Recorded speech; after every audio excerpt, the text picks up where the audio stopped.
Hello. Thank you for watching my entire setlist and clicking on this video.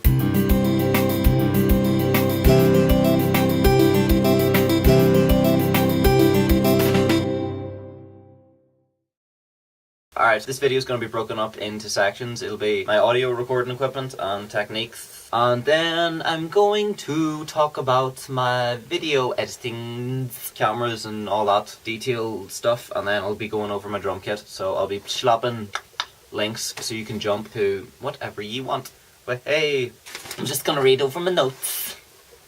Yeah, I just want to say that before I started this project in 2012, I had no experience in mixing, in recording, filming, mastering, no experience in soundproofing, acoustic treating. I literally had no experience in any of the fields that it took to do this project, so I had to learn about them to actually be able to do them. In terms of problems that I hit whilst making this project, any problem that you could hit, I did hit. So yeah, that was soul destroying, but you know, I got through it. Alright, my audio recording equipment. First of all, I got my MacBook Pro. It's run on 16 gigabytes of hard RAM stuff. Yes, a lot of that. Alright, I'll take you through my microphone collection. As we see, we've got halogen lights just in case one or 5 of them break, whatever. And I got the hammer, that's also a screwdriver. Here's my microphones. Alright, I've got the AKG rhythm pack I bought for X amount of cash. The main reason why I bought these, it was a good selection of mics for a decent price and I could afford it. Here we've got AKG D112. Yes, she was dubbed the best kick drum mic in the world, so you know, sweet. I've got the C430 condenser mic, and then I've got D40 dynamic mic. They're the main microphones I use to make up the drum kit. I've got another set of microphones that I use for like all that, like cowbells and tambourines and all that fancy crap. Samsung, it's the CO2s. I can tell you the polar patterns because I know them, but it doesn't matter a shade. I mean it does, but in this video there's no point in me telling you the polar patterns because it barely matters, and you can probably read all the statistics and frequency waves and all the analysis of it online. So hey, I'll just give you the names. Yeah, the Samsung CO2. I don't know what the company's called, but the mic is called the CO2. I got this because somebody else used it and they said it was good, so I bought it and it was reasonably cheap. But yeah, I use them for all that extra wee crap things that I have on my drum kit. Alright, there's my microphones. Boom, shake the room. I use the old, if you can read that, Focusrite Sapphire Pro 40. I think it's a beautiful piece of machinery. I got it for a good price, I think. I can't remember all the specifications on it because when I actually did read about them, it was a long time ago when I was buying it and I can't actually remember them. But I do remember that this is good and I would recommend it. What else has we got? We got the KRK Rocket 8 monitors. They are, actually, in full honesty, I don't like them. You'll probably read that they're good, and if you like them, fair enough. I'm just saying, I don't. I find them kind of misleading. I could hear that there was something not right with the bass, the way I was mixing stuff, and then when I started reading up about them, I actually found that there was a bass reflex system built in. It boosts the bass frequencies. It'll make your mix to sound better, but that's not what you want, because you want your mix to sound honest, and if that just makes the mix sound better, then you're not getting the full representation of the mix. I'm not dissing them, but I'm just giving you my honest opinion on them, because I'm not going to recommend something if I don't actually think it's any good. So yeah, I wouldn't recommend them. Yes, and the program that I use to record my audio is Logic Pro 9. I think it's brilliant. Personally, I have not had a spot of bother with that. Brilliant piece of... yeah. For recording the techniques, first of all, I didn't use a click track on my track simply because I could never get it lined up right. Just figured it would just be easier if I played the tracks just straight out of earphones, and I use the original tracks that are off the App Store. My recording technique for the drums was... it was all close micing technique for the dynamic mics. For the condenser mics or the overhead mics, as I put them equally positioned over the top, on one generally pointing towards the floor tom area and one pointing towards the snare. I'm not an expert in setups in any way. There's probably people who know their stuff better that would say, no, don't do that. That's fair enough. So yeah, we got that. All my drums were pre-written and all my audio and video was recorded separately because at the time I didn't have the video area set up until August and I was learning about how to do mixing in like the course I was doing, so it just made sense to do the audio way earlier, and literally the only reason why I did that. There's no technical reason behind that.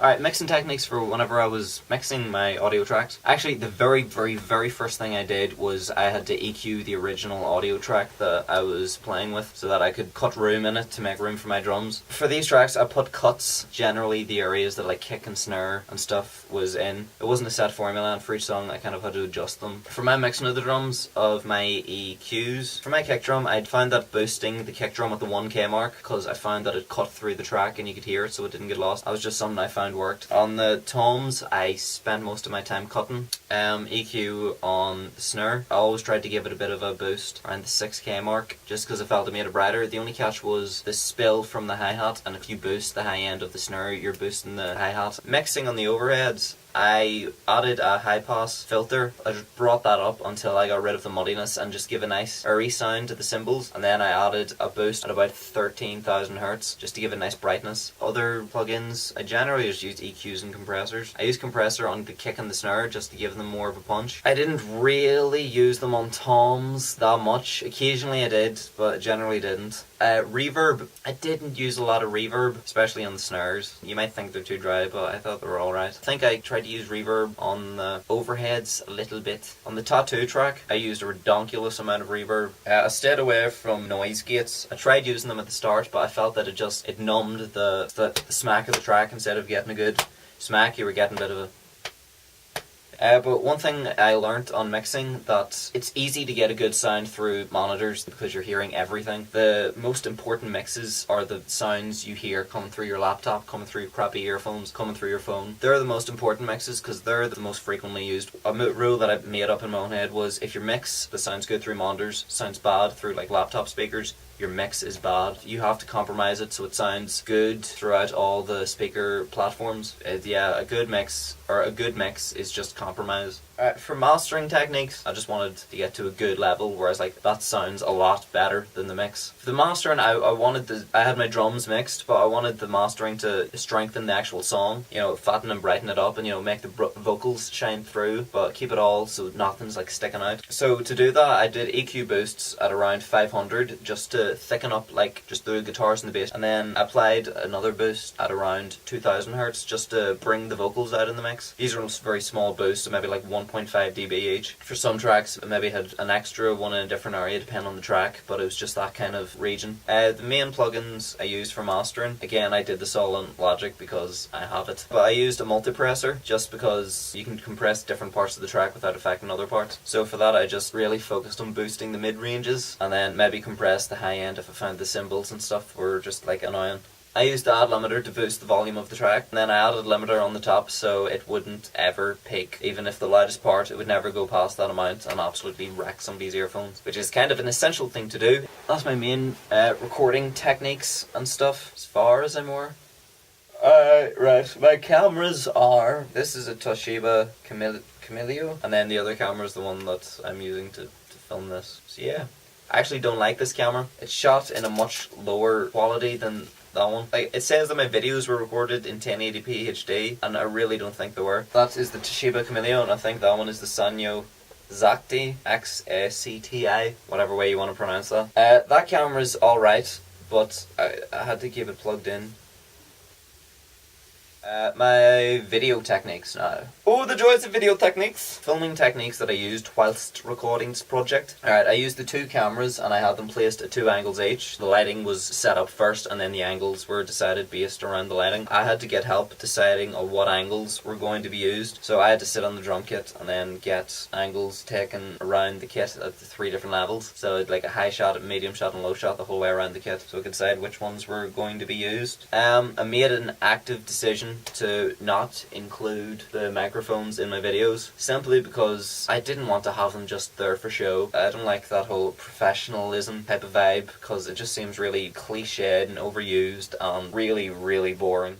So yeah, that's the cameras. My editing software that I used was Final Cut Pro 10. Honestly, I hate it. I had nothing but troubles whenever I was trying to learn how to edit. It was just problem after problem, but it wasn't my fault. It was solely the program's problem. There was also a fault with it whenever I first got it, that I couldn't export my videos, and I did so much research on this and I found out that it was the program itself, and tons of people were having this problem. There was no workaround for it. I feel bad for saying bad things about this program. I'm not going to promote something that I don't approve of, and I'd rather you spend your cash on something actually worthwhile. So I wouldn't recommend Final Cut Pro. I used iMovie for my making of the studio diaries. iMovie was brilliant, not a single problem to be had. It's an absolute brilliant piece of editing software. It's free, but it's really good. To be honest, I'm probably going to stick with Final Cut Pro, not because I like it, but because I've spent so much time learning workarounds that it would just be quicker for me to keep using it. So if I hit a problem, I already know how to fix it.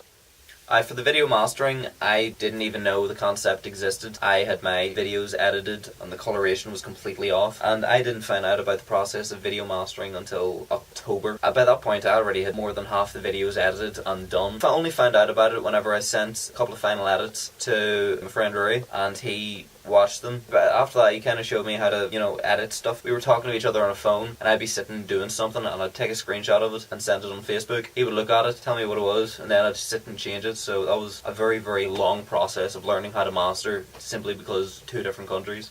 So yeah, I had to learn how to see colours. Like, you see an overall image, and if there was too much like yellow in it, tone that down. Or if there was too much red in it, you tone that down, or stuff like that. Yeah, I had to train my eye to be able to see. And then it came to Teenage Dirtbag one, and the original footage from that was borderline unusable, just because of whatever way the light reacted with the camera. So I had to get Rory to fix that one as best as possible, because I just couldn't do it myself.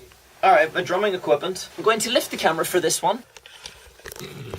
Alright, my drumming equipment, I have a Sonar Force 3007. I got that many years ago. Yeah, if you're going to buy a drum kit, it doesn't matter which one you're going to buy, because it's not the wood that's important. I mean, the wood affects the sound, but you have to be like an expert woodsman or something to be able to hear the different tone of the wood. It's the skin you choose, how you tune the skin, which is the most important one, and then how you actually play the drum kit. Like, if you watch old videos of Buddy Rich, they have crap kits and they make it sound unreal. Buy whatever drum kit you want.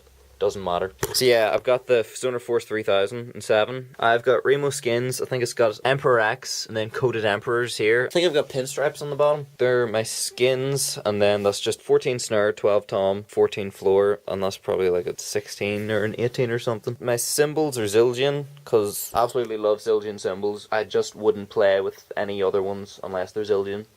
That cymbal is not mine, because mine broke. That's that one there. Broke. Had to get a land of that cymbal. And I didn't use half my cymbals for the 15th cover. No, it's the ZBT Splash. Splashes are good. Love this cymbal, the Avita Sweet Ride. I love that cymbal so much. Yep. And then there's the ZXT land down there. So yeah, my cymbals are all Zildjian. Oh, there's my wood block. I got that off eBay or Amazon for like 20 quid. There's my tambourine. I've got a cowbell over here. There's my cowbell line over there. And then, of course, my china that I really like, but I don't really use it that much. And then my drumsticks. They're the Trey Cool signature sticks. They're like hardcore 2Bs or whatever you call them. They're like 2Bs, but just longer. I love using heavier sticks because I feel that they work your forearm better. And it's just better for practicing because you're improving your endurance. So if you're playing fast, which I do, if you're playing with a heavier stick, your muscles just developing a whole lot better instead of just, using your fingers all the time and going blip, blip, blip, blip, blip, blip, blip, blip. So I predominantly use wrist. Yeah, that's really my drumming equipment. So yeah, I just want to thank you for watching the videos, and if you've got any questions, just feel free to ask them. Leave a comment or whatever, and I'll do my absolute best to get a response to you. I want to rip down the studio because there are flaws that just can't be fixed, such as the mice on the mold, because they're like everywhere. But yeah, I'm going to make one that's bigger, better, because, well, as the old saying goes, size matters. So yeah, I'm going to be making a brand new studio, and yes, there will be future set lists. So yeah, take a look at the studio. All the time it took me to build it, and I'll be ripping this bad boy down. So I'll be darned over and out.